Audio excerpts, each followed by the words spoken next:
Morning guys. Isip ko kung mag-walking vlog ako kasi kasi naman araw-araw nyo na nakikita to, no? Yan, kung nasusundan nyo yung mga uploads natin. Di pa tayo consistent mag-uploads guys kasi sorry. Singit-singit lang. Ang dami ko ng video clips guys. Pero hindi ko pa ma-edit. Bukas, day off naman ako.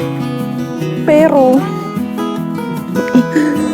guys, may kailangan akong lakarin bukas sa research namin. Yeah. Kung naano nyo yung sa previous video natin na yung sa research kasi namin, local family business specialized sa Filipino cuisine. So, since ako yung napadpad dito sa Edmonton, ako ang kailangan maghanap. May nahanap na ako pero kailangan lang talagang kausapin yung owner or managers na if pwede kami mag-conduct ng research sa kanila, surveys. So yun. Yan, good morning guys. Ayan, papasok na tayo. It's 9:15 in the morning, February 10. Maaga ako ngayon kasi yung delivery maaga. Hindi natin matansya, no? Pag dumadating yung delivery. So, ayun. Kailangan nating i-accommodate yung delivery. So, yun. So, yun guys. Yeah. Good morning. Ay, sarap ng sikat ng araw guys. Ilang buwan din yan na hindi nagganyan, no? Alam mo yung kahit umaga, hindi mo ma-feel yung sikat ng araw kasi makulimlim, madilim. Alam mo yung alas 8 ng umaga, nung kasagsagan ng winter, parang alas 6 ng gabi. Parang gano'n, alas 5 ng gabi, gano'n. So ayan, makinang yung mga daan. So medyo siya guys, madulas. Pero may mga tuyong daan na kasi, kaya kahit hindi na mag-spike, magsuot ng spike. So, ayun guys. Kikita nyo yung usok. Alam nyo guys, nakatulog ako ngayon. 7 hours, not bad. Hindi kagaya nung mga nakaraang linggo na ganun. 4 hours, 3 hours, tapos wala nang tulugan hanggang sa mag-work ka ng long hours. So, yun. So, balikan ko kayo guys. Tatawid lang ako, ha? Ayun guys. Dito na tayo sa mall. Yan. Wala pang tao. Tingnan nyo.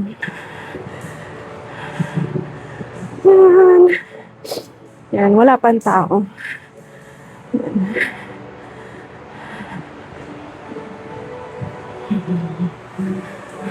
Ayan guys, yan ay kita yung blue cart na yan. $10 ang niyan. Ang rent. Pero $10 ang rent niyan. Kapag ibabalik mo siya sa mga ganung station, meron kang $1 refund. So normally kapag syempre kailangan mo ng pera, di ba guys? Sa mga kagaya natin, may nag-iwan. Yung iba kasi tinatamad na, minsan malayo or hindi nila alam kung saan ibabalik.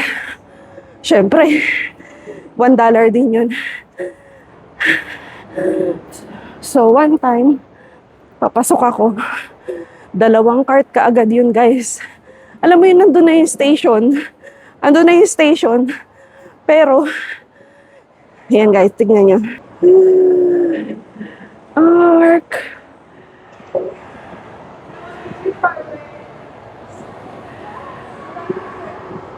Yun guys, balik tayo. Binalik ko. As in guys, katapat lang ng station yung yung yung iniwan na cart. Yun, iniwan talaga. Sabi ko, hala, ibabalik na lang. Yun. O, di may $2 ako. Diba? Ganun lang yun. $2 magkano din yun? Nasa 90 plus. Ay, 90. Almost 90 pesos sa atin. Not bad. Kasi minsan, may mga sa $1, may mabibili ka ng pagkain dito. Eh, parang $1, parang piso lang yun sa kanila. So, yun. Yun yung ko guys. Yun yung journey ko dito. So, pag closing ako guys, minsan kapag yung maaga-aga pa ako, no, na nakauwi. Nag-iikot-ikot ako muna. Kung may makita akong ganyan, ibabalik ko. Eh, di maka $1 pa ako. Pag naipon yun, minsan, naipon ka ng 5, eh di, may $5 ka, di ba? Yun yung, doon. Kahit sabihin mo, piso-piso lang yan, di ka makakabuo ng 5 piso kung wala kang piso. Di ba? Yun. So, yan. Yan guys. Ayan o. Well, daming baryano. Oh, bawal kunin yan guys. Bawal kunin yan. Bawal kunin yan. Kapag anuhan ka ng security, na palalabasin ka ng mall. Di ka naman uhulihin. Palalabasin ka lang ng mall. Masyado nilang nire-respeto ang karapatan ng tao dito, guys. Kunyari, nag-steal ka. Kunyari, nagpuslit ka ng sa mga shop. Hindi ka nila ipapahiya kagaya sa Pilipinas na mapapahiya ka, di ba? Kasi sisitahin ka kaagad on the spot. Dito, imo-monitor ka lang. Titignan ka lang ng security. Then, sa end of day reports nila, ilalagay nila yon. Yun lang. Palalabasin ka pa rin. Dala-dala mo yung mo. Kasi guys, nung bumili ako ng tasting cups namin sa superstore, tsaka ng vinyl gloves namin. Yun. Ko yun. Habang nagbabayad ako kasi iba yung lumabas na price. So, syempre, para sa company yun. Iba yung lumabas sa price. So, kailangan kong sa kanila, no? Yun, habang naghihintay ako, dalawang shoplifter, guys, yung lumabas. Tapos, sabi ni kabayan, nakarami na naman yun. Ay, hindi nyo pala hinuhuli, ate, kapag ganun, hindi, bawal. Yun ang sabi ni ate. Kaya, i-note lang namin sa end of day reports na meron 2 incident na yun, i-explain namin paano nangyari, dire-diretso. May dala-dala siyang guys, yung basket sa grocery. Punong-puno yun. Ngayon, tinaon nung lalaki na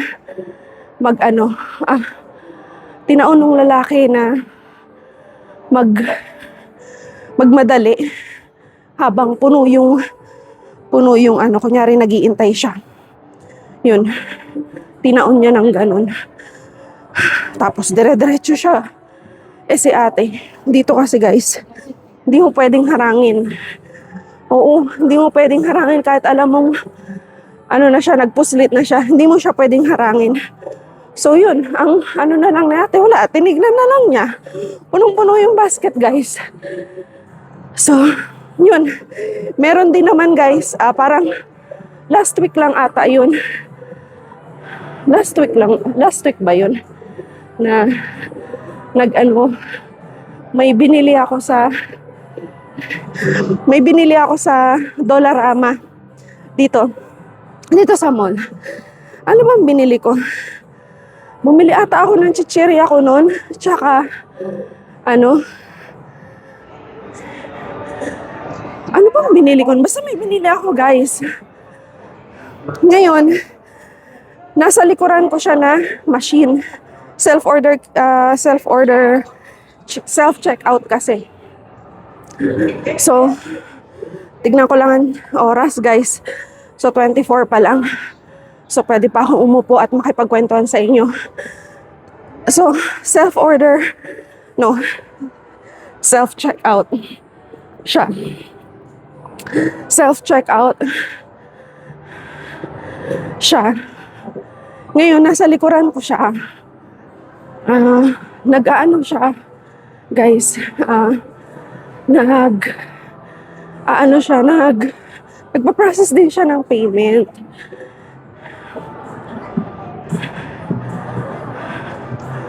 Dito muna tayo, guys. Upo muna tayo. Kasi may 6 minutes pa naman ako. Dito tayo. Ay, ayoko dyan sa tapat ng subway.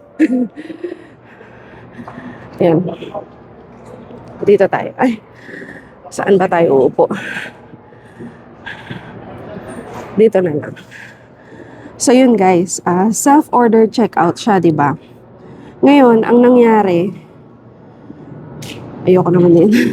So ang nangyari, guys, pagkabayad ko, inaantay niya pala kung sino yung tapos na ang payment. Ngayon, siguro napansin niya, inilalagay ko na yung items ko sa bag ko. Then, kinuha ko na yung resibo ko. And then, nung yung palabas na ako, bigla siyang sumabay ng labas sa akin. Inunahan pa nga akong lumabas. So parang sabi ko, nagmamadali. Pagtingin ko dun sa dun sa machine na pinag-processan niya ng guys, alam mo yung nandun pa lang siya sa process na nag-a-ask kung may bag siya ba o wala. Kasi may no bag, with bag. No bag, tapos with bag, yes. I-click mo yon, tapos lalabas na yun na pwede ka nang mag-tap or choose ng mode of payment mo, kung cash or credit or card. Tapos bigla siyang iniwan niya yung machine, guys. And then pagtingin ko nung ganun, siya flip yun. Tapos nagmamadali siya, wala siyang lingon-lingon, guys. Kabataan yun, guys, na lalaki. Ngayon, sa katabing shop kasi ng dollar store, ng Dollarama, meron siyang parang boutique na pang teens, pero pang ladies, dun siya pumasok, guys. Tapos parang walang nangyari. Hindi ko alam kung ano yung binili niya, pero yun, feeling ko, yes, shoplift yun. Tapos biglang tinignan ko kasi, yung personnel, kaya nga kahit self-checkout, guys, may mga bantay, tsaka may camera, pero ang lakas pa rin ang loob nila, kasi wala nga nakukulong dito Lalo kapag ang inano mo is pagkain. So yun, self-checkout siya. Tapos binalikan nung babae yung yung machine na pinag-processan niya ng self-checkout niya. Umiling na lang yung babae. Ganun dito, guys. Hindi siya kagaya sa atin na haharangin mo talaga. Sorry, guys, sinisipon pa kasi ako Hindi ko alam, humina talaga yung resistensya ko sa pagod. Kaya minsan, guys, nararamdaman ko na enough na, ganun, na pagod na ako. Kasi napapansin ko nagiging masasakitin talaga ako lately. Siguro dahil sa weather or sa pagod na din. Yun, 'di ba pag sobrang pagod tayo, stress, humihina yung resistensya natin. So, yun. Antayin ko lang yung oras, guys, kasi masyado pang maaga. Nandito naman na ako sa tapat ng store. Antayin ko na lang na magpumasok ng oras. 'Di ba 2 minutes pa. So, yun, kung mababalikan ko kayo mamaya guys, for the delivery, yes, tuloy-tuloy ang ano natin, ang video-video, ang kwentuhan natin guys. Okay? See you later po. Meanwhile,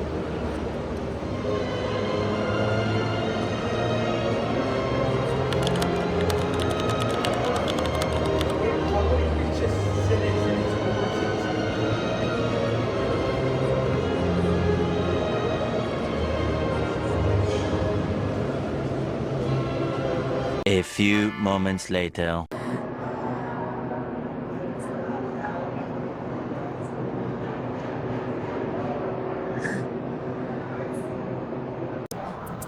Hello guys.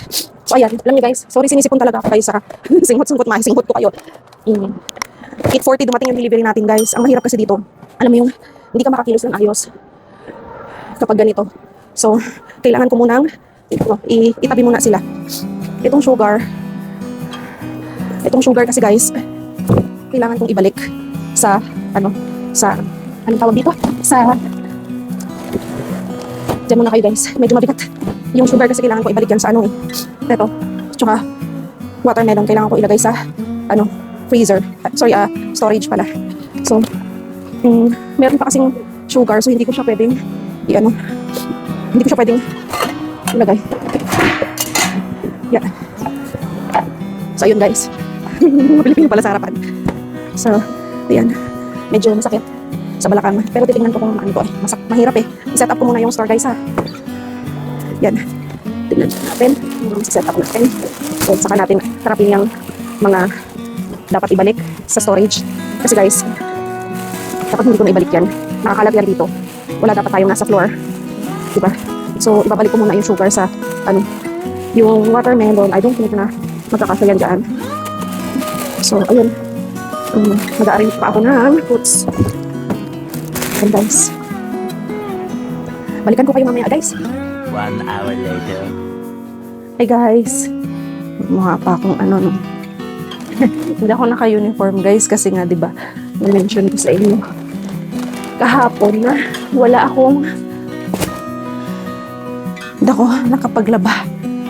4 lang kasi binigay sa akin na uniform guys Yeah, ay. Diba? 20 kilos yan, guys. So, kung hindi mo alam i-manage para buhatin ay kapagod. So, ayun. Balik na tayo doon. Inilapag lang natin yung sugar, guys. Kasi, bawal lang sa floor, diba? Nakalagay direct sa floor. So, wala akong mapaglalagyan doon sa store. So, habang hindi pa ako open ang store, binalik ko na dito kaagad. So, balik na tayo dun guys. Hingal-hingal pa ako, guys. 6 hours later.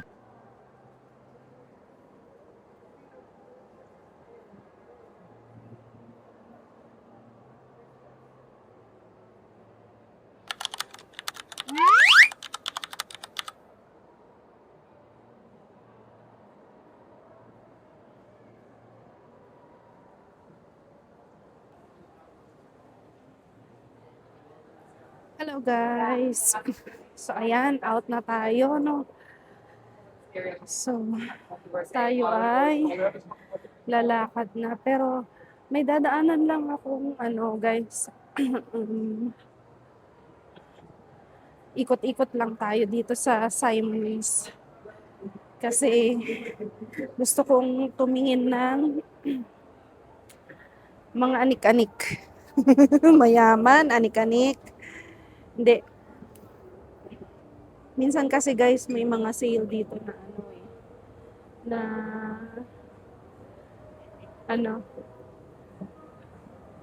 may mga sale dito na natin. Medyo upo tayo doon. Upo. Upo tayo guys.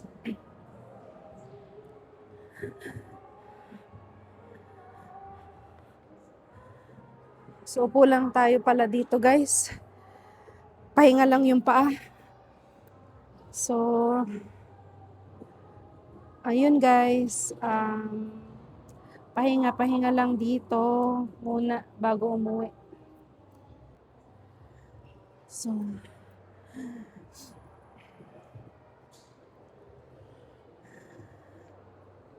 ayan. Hmm, alam nyo guys, hindi ako nakapag-video kanina sa store kasi dumating yung from sa IT department. 'Di ba na-mention ko sa inyo guys na ano, um, dadating, ay hindi, mag-o-open ng panibagong branch sa ano, sa dito ang store namin, no. So, panibagong branch mag-o-open kaya medyo ano, yan, dito tayo, upo tayo guys, sa harap ng Simon's. Ay, doon tayo pala. Dito na lang. Yan. Ayan, dito na lang tayo. So, ayun guys, dito na naman tayo sa Malavinis na Malavinis na place ng mall. Pagpasensyahan nyo ng ilong ko guys kasi ako ay sinisipon. So parang nagsugat-sugat yung ilong ko. So, ayun. Yan guys. O, 'di ba? Pagpasensyahan nyo ng haggard kong muka kasi may sakit talaga ako na parang ang sinisipon guys. Sinisipon talaga ako guys. Tapos parang may sinat ako. So ayan guys, yung jacket natin no, manipis na. Hindi na ganun ka hindi na ganun kalamig. I think this week siya. Then next week ata ulit. Gusto niyo pumasok sa Simon's para makita niyo naman yung mga dito. So ayan ang mall dito, napakatahimik guys. Hindi siya ganun ka-crowded. Lalo ngayon na slow season. Ang slow season kasi dito January, February. So yun. Kaya medyo gusto kong dumaan sa Asian store, bumili ng gulay, pero hindi na siguro guys. Bukas na lang siguro. Oo, bukas na lang no para sa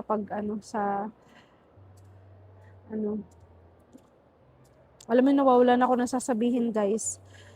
Ito yung siguro kailangan kong i-improve lalo't pinasok ko ang pagbablog. Kailangan lagi akong may baong kwento sa inyo, no? So, ayun. Siguro iikot ko kayo dito sa mall, na lang, kapag day off ko. Punta tayo dito kung wala akong gagawin, no? Haggard ang lola nyo, guys. Ayun. So, nakausap ko yung co-manager ko from Qatar na nasa ngayon guys, New Brunswick, no? So, medyo problemado din siya. Shout out sa'yo, Sir LA, kung makikita mo itong video na to, no? Medyo problemado din siya guys kasi medyo may expired na yung permit niya, no? So, yun. Kaya hindi ko rin alam kung anong i-advise ko sa kanya kasi medyo pare-pares kami nag-iisip kami na kung ano na mangyayari sa amin dito, kami magkakabatch. So, yung isa kong co-manager na nandito din sa Alberta, nasa naman siya guys, nasa White Court naman siya. Ganun din. August this year ang niya. Then yung nasa New Brunswick naman, I think April na siya. So yun, bilang TFW guys, ang hirap no kasi medyo hindi tayo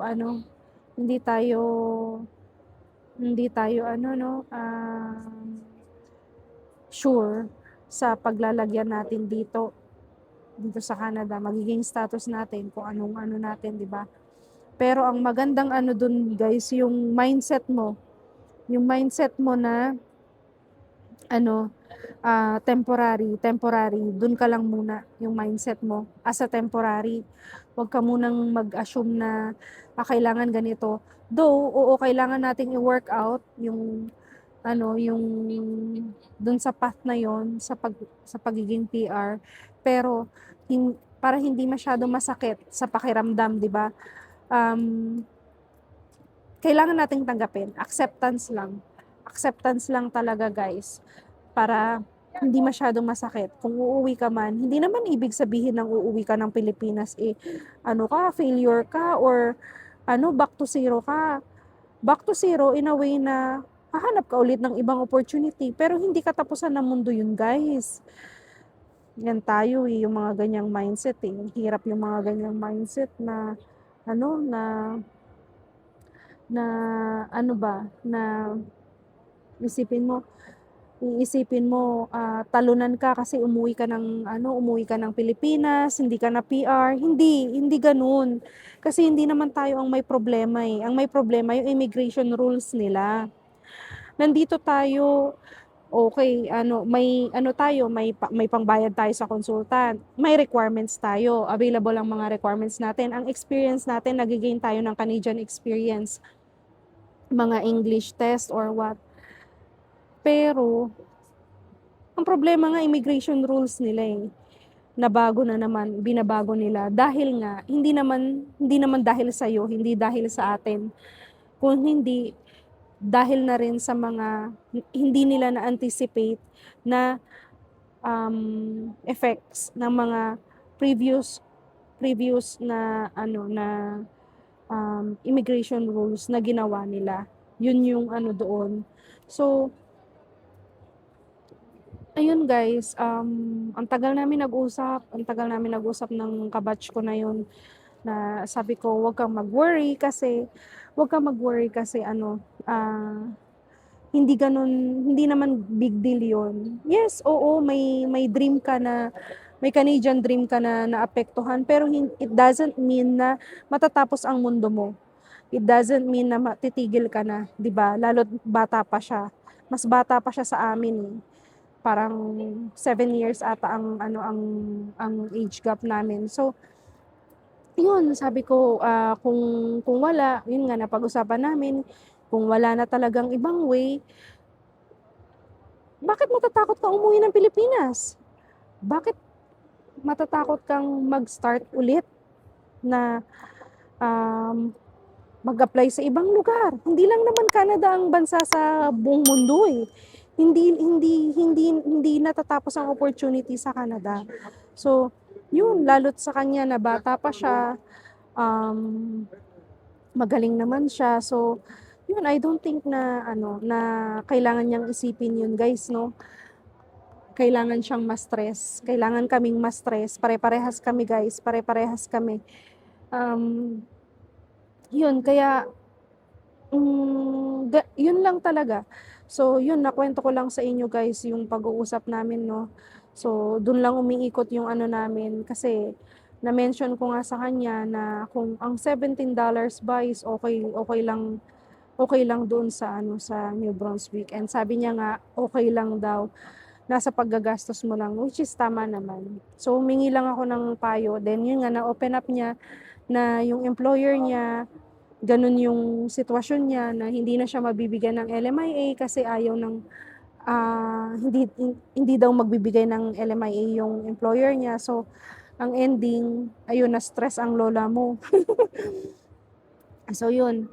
Ang ano ko na lang, yun, kung anong mangyari, ganun. Kailangan nating tanggapin eh. Acceptance lang talaga ang mangyayari dyan, guys. Hindi natin dapat i-stressin yung sarili natin. Tapos meron pang mga ano, mga discrimination, parang ano, 'di ba? May mga problema na kailangan mong isipin na yung mga Pilipino rin na ano ba, saan na ba ako napupunta, guys? So, ayun nga guys. Ayun nga.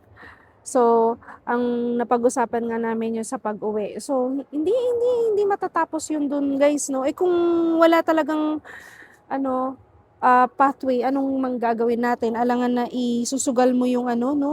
Yung isusugal mo yung ano, yung natitira mong savings sa walang kasiguraduhan. Yun, dun ka talaga matatalo. Pero yung sabihin mo guys na ano, sabihin mo na medyo may savings ka, okay lang yun. May savings ka, tapos mm, uuwi ka ng Pinas, mag-i-start ka ulit. Yun, okay lang yun guys. Ang masasabi mong talo ka kapag ano ka, um, kapag ang tawag doon? Kapag nawala ako sa ano ko guys kasi nahihiya ako sa mga tao dito eh. Nahihiya ako. So, yun. Talo ka kapag dito tayo. Yan.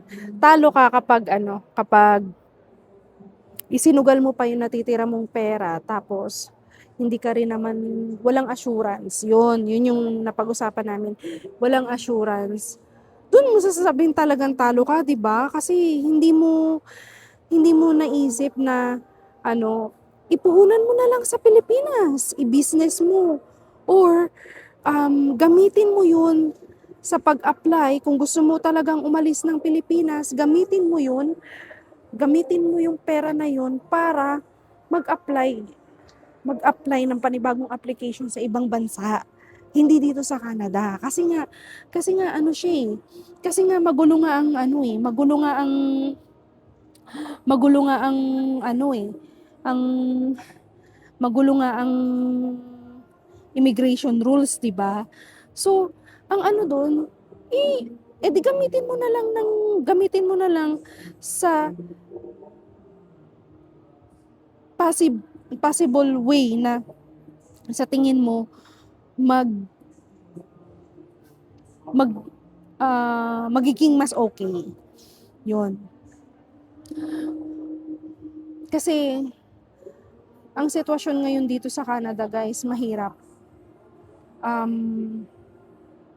Walang kasiguraduhan. So, ang ano mo na lang, kung temporary foreign worker ka, nakagaya namin, mag-save ka talaga. Savings lang. Para at least, umuwi ka man, sabihin mo, hindi ako talo. Kasi nakaipon ka eh. Diba? Nakaipon ka na pwede mong gamitin panimulang pag-a-apply, magtayo ng business, panimulang ano, alam mo yun, ang dami mong pwedeng gawin. Hindi lang ang pagiging permanent residency sa Canada ang magpapasaya sa buhay natin, magbibigay sa atin ng successful life, magbibigay sa atin ng success. Hindi lang 'yun, hindi lang ang Canada, guys. So, yun, na-realize ko kanina nung nag-uusap kami. Ang tagal namin nag-uusap kasi pag out ko, nabasa ko yung message niya. So, tinawagan ko siya. Ayun nga, nai-stress nga daw siya. So, ayun, ang kailangan lang talaga bilang magkaka-batchmate, magkakaibigan na din, magkaka-co-manager na rin sa dating work, comfort mo, nai-stress ka, o baka naman niloloko ko nga eh. Kasi nasa grocery store daw siya, o baka naman mag-stress eating ka niyan. Dahil sa stress. Kakaisip sa ano mo, no? Sa status mo dito. Yun. Ako kasi, sabi ko, hindi ko iniisip yan kasi naging ready na ako. Nung nalaman ko nag-change na naman ng rules ang immigration. So, oo, nandun na yung frustration, nandun na yung parang pagka-disappoint mo sa sistema, sa na pwedeng mangyari, no, na yung ini-aim mo sana na hindi na mangyayari, hindi na possible mangyari kasi nga ganun na nangyari. Pero nagka-plan B ako na, okay, kung ganun pala, kakayod ako, magsisave ako, at least, hindi ako talo pag uwi ko.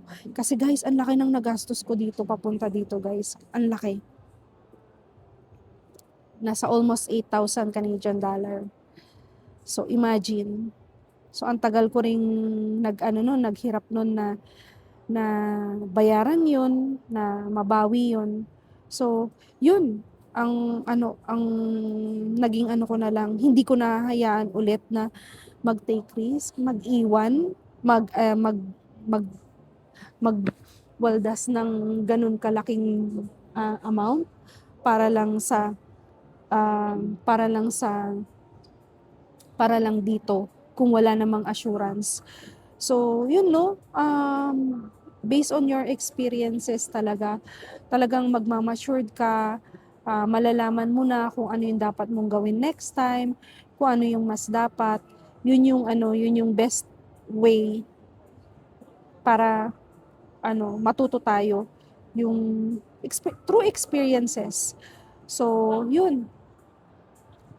So, ayan, lalakad na tayo guys. Kinuwento ko lang sa inyo kasi relate talaga ako kasi magkakabatch kami, halos magkakasunuran kaming pumunta dito ulit.